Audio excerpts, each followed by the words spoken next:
Hey there, welcome back. You already know who it is, Lennox Kamara, one of the co-creators of Bedroom Broadcast, and this is Confetti. We are here with our next artist. Go ahead and introduce yourself. I'm Talli. Hey, Talli. Hi. Okay. How do you identify? That's an interesting one. I would say queer. Just like a nice little overarching term. The umbrella usually does it for like most of us. Okay. When would you say you knew you tasted the rainbow? I don't know that okay, sorry. I never had a coming out experience. Okay. My parents, I'm very privileged to have very open, accepting parents. So I just grew up like knowing that was an option. Mm-hmm. So it never really had like an aha moment. Yeah. Like, oh. I don't feel. Yeah. I don't feel you. Yeah. I totally feel. Yeah. So I just remember being little and like liking everyone. Yeah. As one does. So obviously we're theater folk. So Yes. how did theater impact your queer journey? Yeah. Theater's a lot about learning more about yourself and people and being observant of the world around you to tell stories of that reflect the human experience. Yeah. So I think I've done a lot of self-reflection and come to terms with my own queer identity through theater and through the playwrights that I'm interested in. And Don't we just love that like community aspect of Yes. theater? It really helps, your own journey as well. Okay, so as a queer creative, what would you say is your proudest creation or collaboration? I'm still in school, so I don't have a bunch of projects out yet. So I think, honestly, the program that I'm in is changing faculty-wise, and so we have a lot of say in how we want to be represented as a queer company. And so that's not really a project, but I'm proud of how we're able to use our voices to voice what we want to see and how we want the theater world to change. Yeah, it's probably definitely gonna fuel you as with your time there. So like that's exciting to hear. Okay. Pushing forward, did you think about your outfit today? Yes, sir. You did? Yes. I don't know how much. I always do. I don't know. Oh yeah, who There's doesn't? something on today, but Okay. How do you feel about being a queer artist? Like, what excites you about being an artist right now? Just the opportunity. I think with the pandemic, there's a lot of everybody's in the same kind of place, and there's really moments right now that we can break through and change things that we want to see. And so I'm excited that we're in this moment. Yeah. And it's ripe for revolution. Yeah. So You'll be right there leading the march. Okay, so what would you say is your favorite queer representation in media right now? Pose, Willow, Lil Nas. Oh, yes. Any artist that is just who they are unapologetically. Yeah. That's really broad and not specific, and I didn't answer your question. No! But That's literally totally fine. Okay, and do you believe Pride is still relevant? Of course. I think in marginalized communities there's so much pain, and so any moment that we can take and claim for ourselves to just be joyous and soak up in that space. Yes, it's so important, and I love that we have a month just for us. Yeah. Well, thanks for getting us started. Yes. Like Gucci, Gucci, Louis, Louis, Fendi, Fendi, Prada. Basic bitches. Hi guys, it's Nat, and so this next round is called Color Me Queer. This is a speed round of questions. You have 15 seconds to answer each one, but if it's like multi-layered, you have 20. Okay, gotcha. Cool, let's go. Okay, who was your first queer crush? My counselor. We're gonna deep dive into this. I need to know. Okay, what was the favorite feature of your first crush? Percent. Ooh, it's a powerful one. Okay, what color would your super suit be if you were a superhero? Red. I like that. Who is your LGBTQ plus musician icon? Oh, musician? Mm-hmm. I don't know. Willow. Mm-hmm. Okay. I'm giving Solid. the same answer. Great. Who are your top 3 cartoon crushes? Elastigirl. Mm-hmm.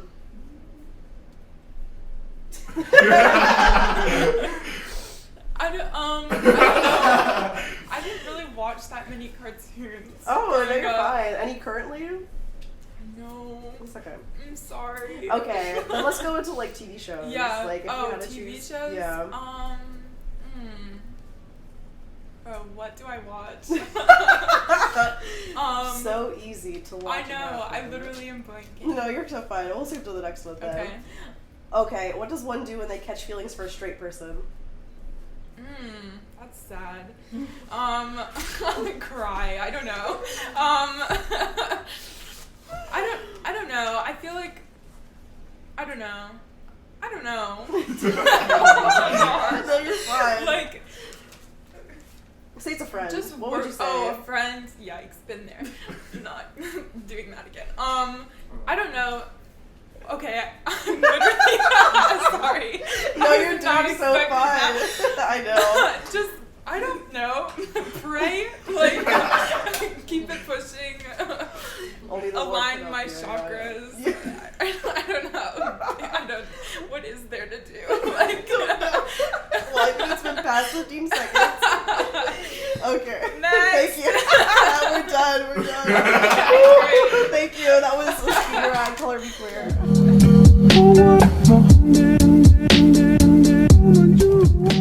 It's time for a classic song association. Okay, you know the game? Yes. Perfect. Okay, first word, over. Somewhere over the rainbow. Okay. Shine.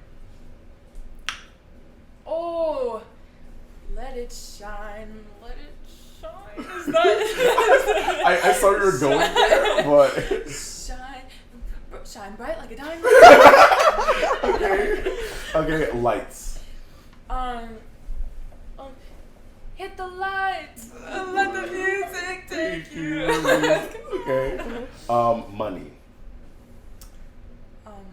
Money. Oh my gosh. Let's get money. And for our last one, boy. Boy is mine. I never heard that song. Monica and Oh. Not me the exposing boy myself. is mine. Yeah. Oh, I just know that. part. Oh, okay. That. Yeah. Oh, okay. Well, thanks for playing. Thank you.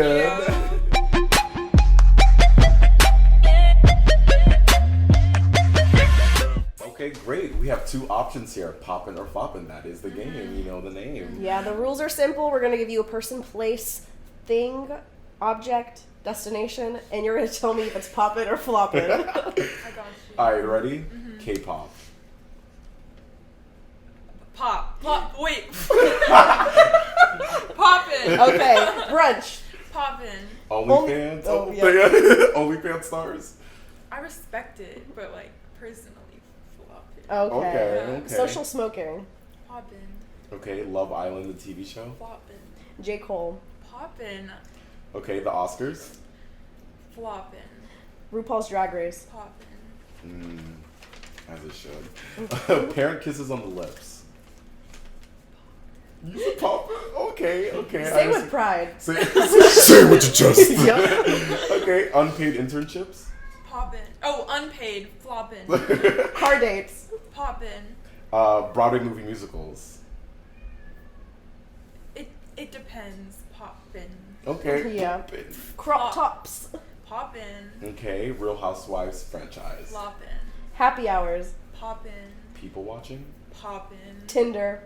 Floppin'. Okay. Well, thank you. And I think to myself, what a wonderful. Hi guys, this is our final segment, Shades of Me. This is where we go a bit deeper under the crust with our artists. Hey. So, has your queer identity clashed or calmly or chaotically with your cultural identity?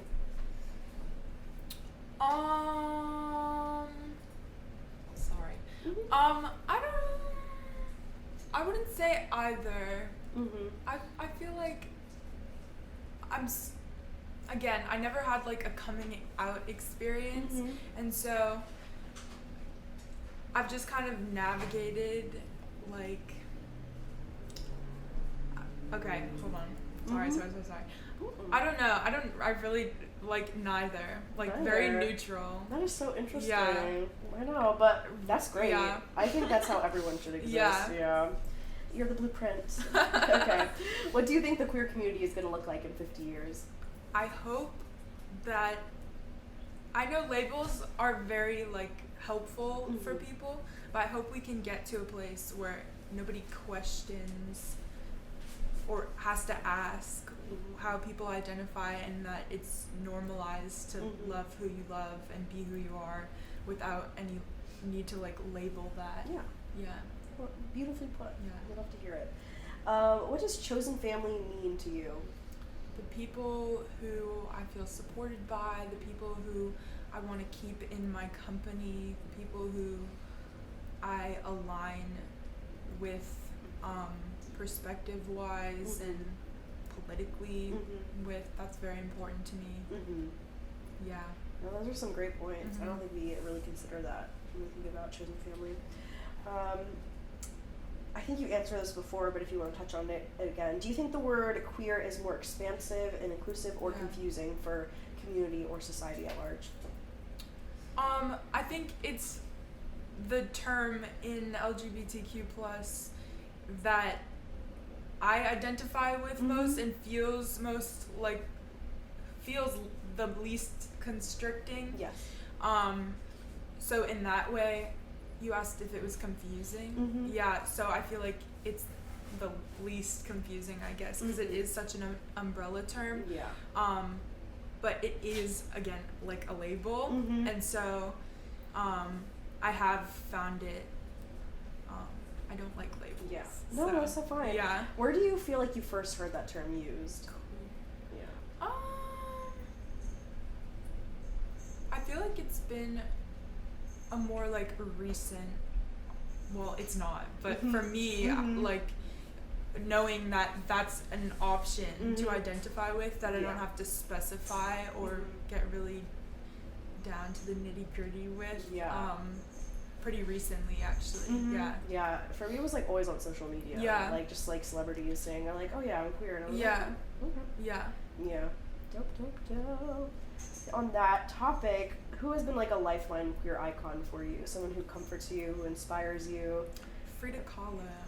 Ooh. I find her so inspiring, and just authentically she was so herself and just like nobody questioned, well, people questioned it, but like there weren't, she was born 1920 something, like there.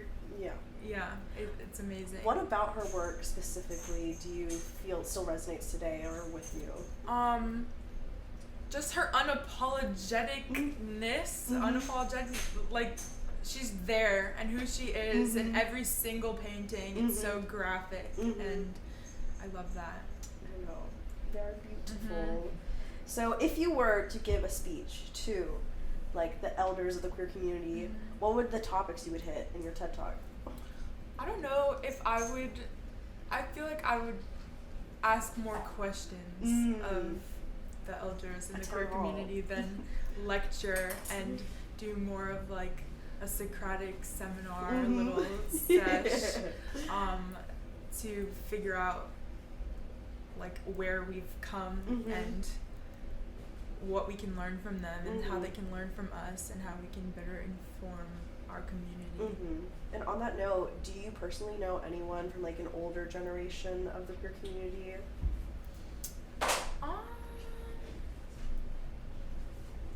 It's sad that I have to think about it. I know. Yeah. I've had teachers, and I feel like somebody in the family. Yeah, that was someone.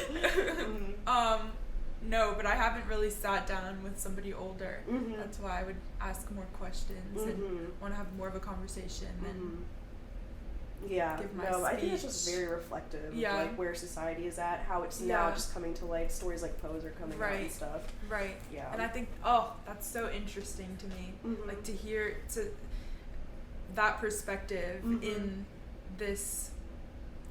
Oh my gosh. Yeah. Day and age. Yes. Yeah. Yeah. Totally got you, girl. So, what makes you feel seen as a member of the queer community in theater and outside of it as well? Stories that cover the gray area. Mm-hmm. I think there's so much, either it's like trauma Mhm. represented or Yes. there's no, like, stories that represent queer people in their average day in life, Mhm. every day in life, and it's not a queer story, Mhm. it's a story. Mm-hmm. Do you have any pieces you can recommend, or do you Yeah. think things that are still being written? I love the playwright Diana's Son. Mhm. One of my favorite plays is come on, Talli. You got it. It's my favorite play. Stop Kiss. Oh yeah, Yes. I read that. Yeah. And just stories about people figuring themselves out, and it's there's no necessarily like cliches of Mhm. the more joy, Mhm. more queer joy. Mhm. I And that yes. is what we yes. want. That's wonderful. Well, Yeah. thank you for coming today and speaking to us, and I can't wait to Thank see you your for performance. having me. Oh. And guys, that wraps up our final segment, Shades of Me. Thank you for tuning in. We have more coming to you. It's not like Gucci, Gucci, Louis, Louis, Fendi, Fendi, Prada. Them basic bitches.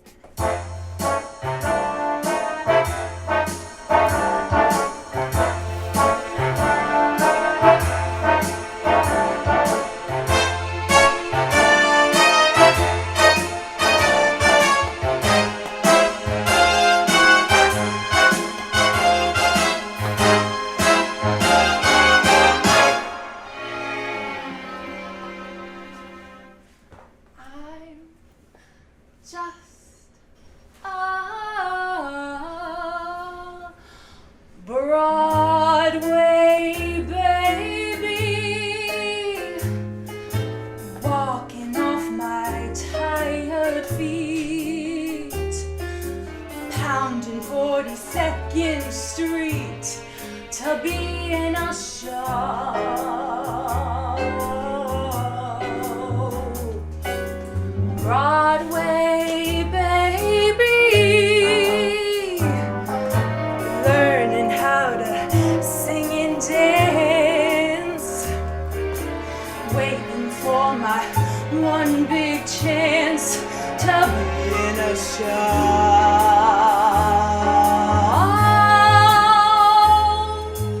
Gee, I'd like to be, oh my gosh, on some marquee, to wiggling lights, a spark to pierce the dark, from Battery Park